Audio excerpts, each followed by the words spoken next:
Bonjour Guillaume Deville, nous vous recevons ici à Nice, votre ville de domiciliation, pour que vous nous parliez un peu de vos débuts en tant que réalisateur, en tant que scénariste et peut-être aussi vos débuts au niveau de votre formation scolaire et comment vous en êtes venu à réaliser des films.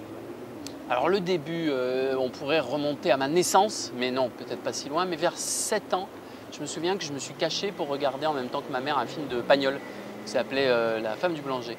Mais je m'étais caché parce que ma mère, elle pensait pas que c'était pour les enfants ça. Puis alors à cet âge-là, je suis allé voir ma mère, j'ai dit moi je suis désolé, je vais faire des films.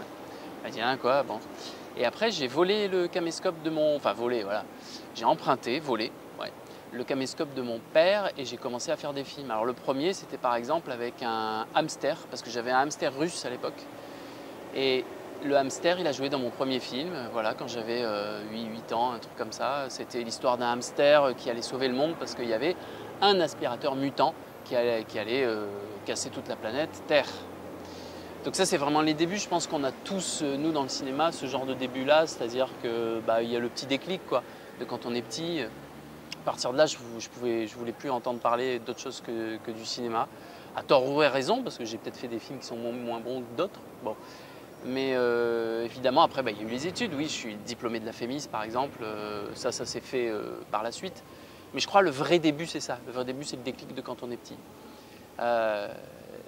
En plus, c'est une vraie école, parce qu'à l'époque, moi, comme j'avais pas de table de montage ou quoi que ce soit, je faisais du filmé monté.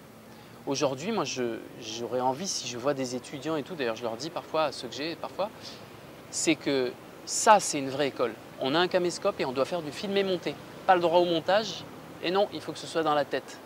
Et quand on a une prise qui est fausse, on doit rembobiner un peu à l'image près et tout, et recommencer la prise comme ça.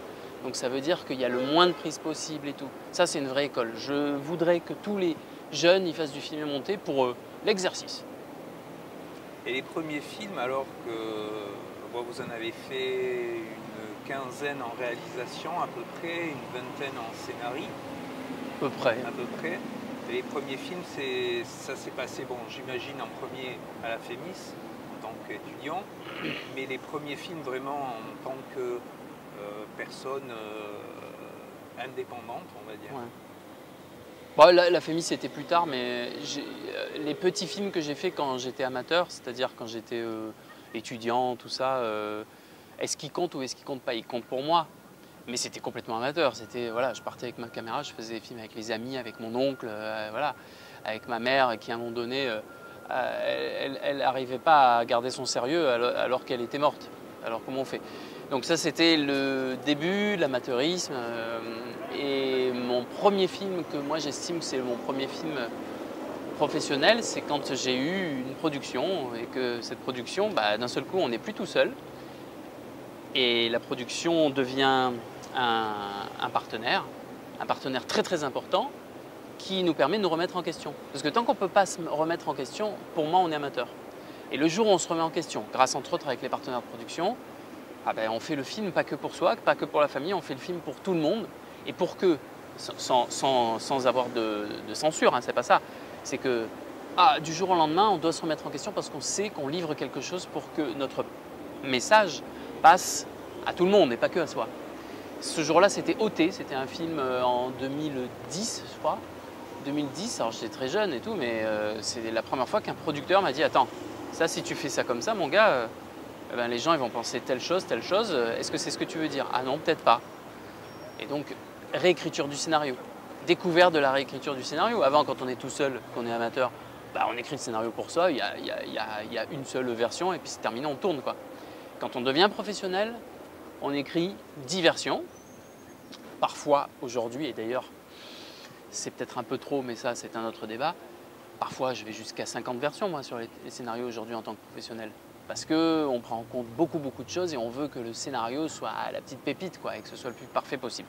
On exagère peut-être un peu d'ailleurs.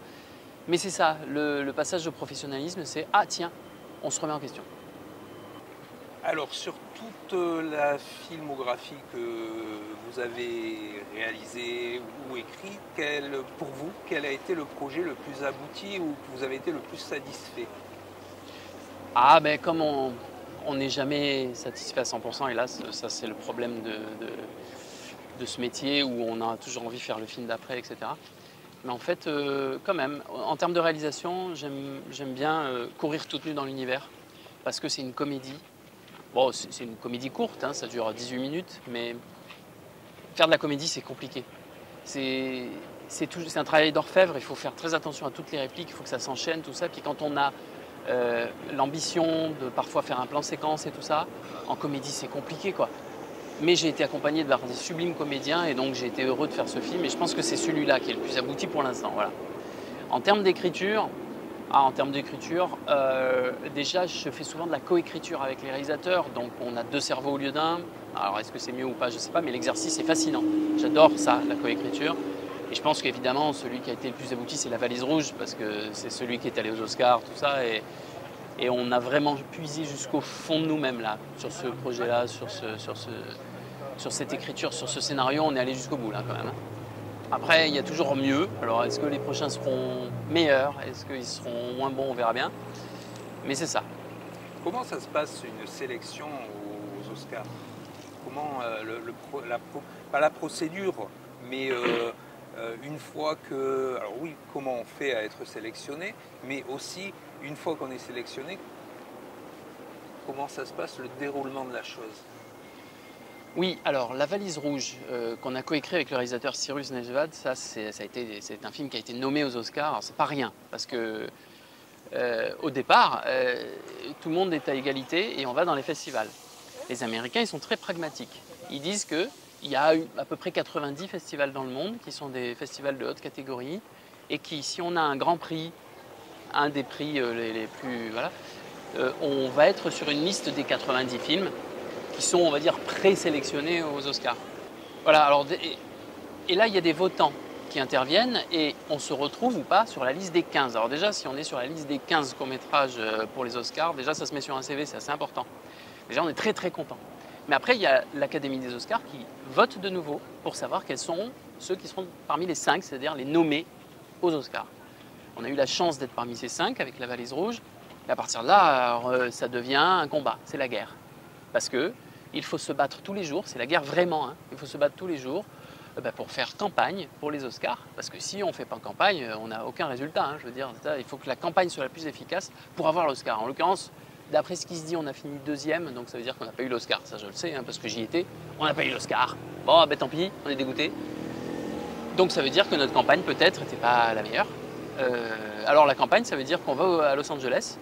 Le réalisateur il est allé plus longtemps que moi.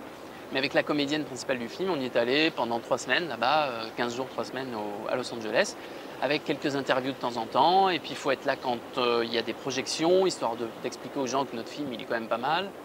Voilà, c'est vraiment la campagne à l'américaine. Allez, on y va, il faut qu'il y ait des articles, il faut qu'il y ait des trucs, on est sollicité de partout. C'est ça la campagne, c'est pas un petit boulot quoi. Quand c'est des projections comme ça, c'est des projections pour les professionnels ou pour le tout public? Oui, parce que le but, quand on est à Los Angeles, c'est de faire en sorte que ton film soit vu le plus possible par les membres de l'Académie, parce que c'est eux qui votent. Donc ils vont voter, et ils vont voir les 5 courts-métrages et ils vont dire « Ah ben celui-là c'est le meilleur ». Et donc nous, notre intérêt quand on est à Los Angeles, avant la cérémonie des Oscars, c'est que ce film soit le plus vu possible par les professionnels qui sont votants. Voilà. D'accord.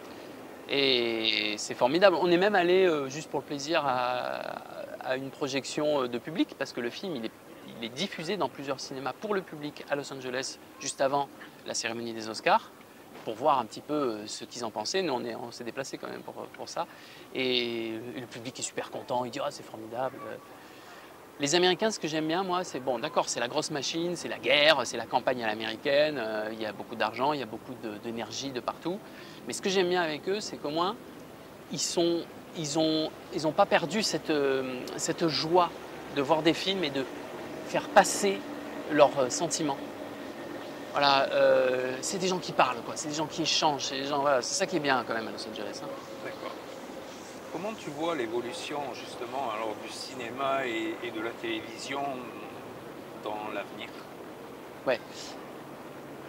Le cinéma et la télévision il y a tout le monde qui aujourd'hui a peur de l'intelligence artificielle. Moi, je pense qu'il ne faut pas en avoir peur. Je pense que ça sera un outil absolument fondamental. Et cet outil ne va pas enrayer, ne va pas sacrifier ce qui pour moi est le plus important dans le cinéma et dans tous les arts, c'est l'expression. C'est juste un outil parmi tant d'autres. Quand on voit ce qu'il est en train de se produire avec l'intelligence artificielle, aujourd'hui dans le monde médical, on est en train de faire des pas de géant grâce à cet outil. Ça veut dire qu'il y a des gens qui vont vivre plus longtemps, des gens qui vont être sauvés rien que parce qu'on a trouvé cet outil de l'intelligence artificielle appliqué à la science, appliqué à la santé. Alors pour le cinéma, ça sera pareil. Moi je pense que dans 20 ans, le cinéma il va ressembler beaucoup à ce qu'il y a aujourd'hui en termes d'expression. Mais si on n'a pas des problèmes avec les politiques et tout, ça c'est autre chose. Mais en tout cas, en termes de technique, je ne vois pas en quoi ça pourrait enrayer l'expression, ça. Donc dans 20 ans, on aura toujours notre cinéma d'expression avec des outils qui nous permettront peut-être d'aller plus loin techniquement. Bon tant mieux, c'est pas grave. Aucune peur là-dessus. Mais est-ce que ça ne bloquera pas une partie de l'imagination, du développement de l'imagination, surtout pour quelqu'un qui écrit, et qui va s'appuyer sur l'intelligence artificielle pour l'écriture? Est-ce que ça ne va pas lui enlever une partie de réflexion, quoi? Si vous faites un film avec simplement l'intelligence artificielle et pas d'humain qui intervient, vous allez, à mon avis, avoir de toute façon un produit qui est fait à partir de ce qui a déjà été fait dans l'humanité. Parce que c'est ça l'intelligence artificielle. L'intelligence artificielle n'invente rien d'autre que ce qu'il est allé piocher dans l'humanité. Et c'est déjà énorme comme outil. Parce qu'il va... Voilà. Dans le cinéma, ce qu'il y a de bien, c'est qu'à chaque film qu'on fait, même si c'est une toute petite brindille dans le cinéma, on va inventer un tout petit truc en plus. On est comme l'intelligence artificielle, nous les réalisateurs, les scénaristes, il ne faut pas rêver non plus. On est comme l'intelligence artificielle, on a des références et on s'en sert dans notre cerveau, là, dans notre inconscient parfois, pour faire un nouveau film. Mais à l'intérieur de ce nouveau film, il va y avoir un tout petit truc qui n'existait pas avant. L'intelligence artificielle, pour l'instant, n'est pas capable de faire ça.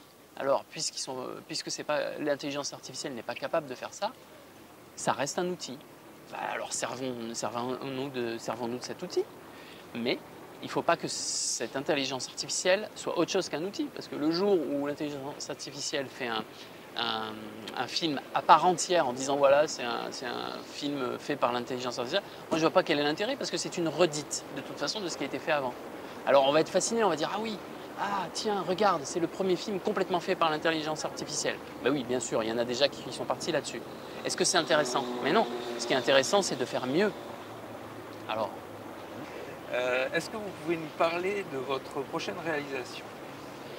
oui, alors là, je vais réaliser un court-métrage qui s'appelle Malle roulante.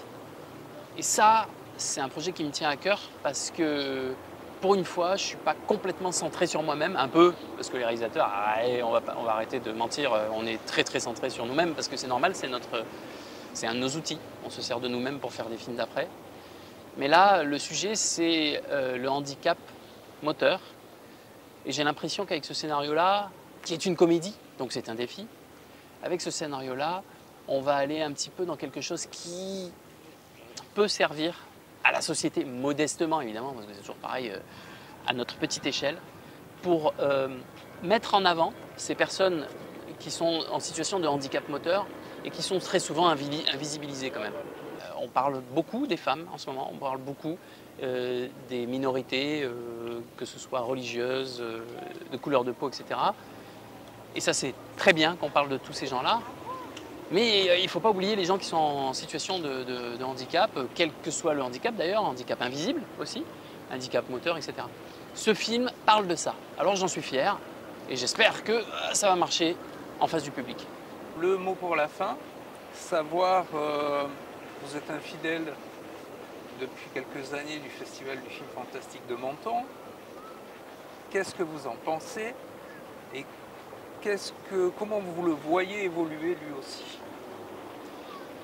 Alors déjà, il faut rappeler quelque chose, c'est que le Festival fantastique du film de Menton, c'est capital. Alors c'est pas pour faire de la démagogie, parce que vous êtes en face de moi, non.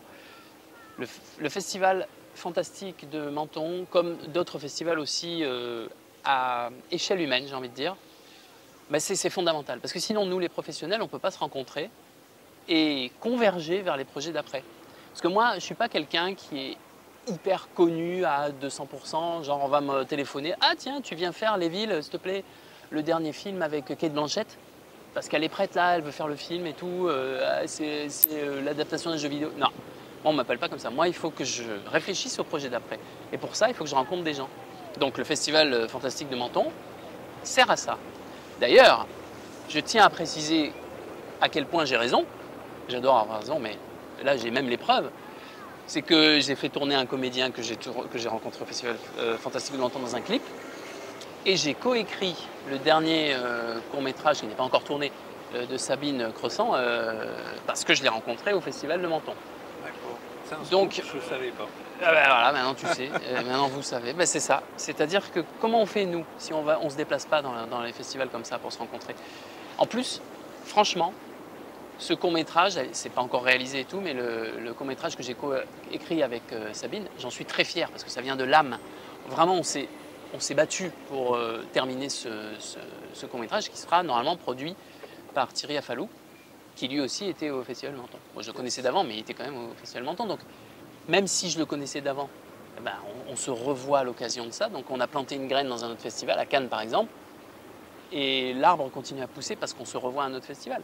Donc, des festivals comme ça qui sont à échelle humaine, c'est fondamental. Pourquoi je dis échelle humaine? Parce qu'on a la possibilité de se rencontrer. Il y a des pots qui sont pour les professionnels.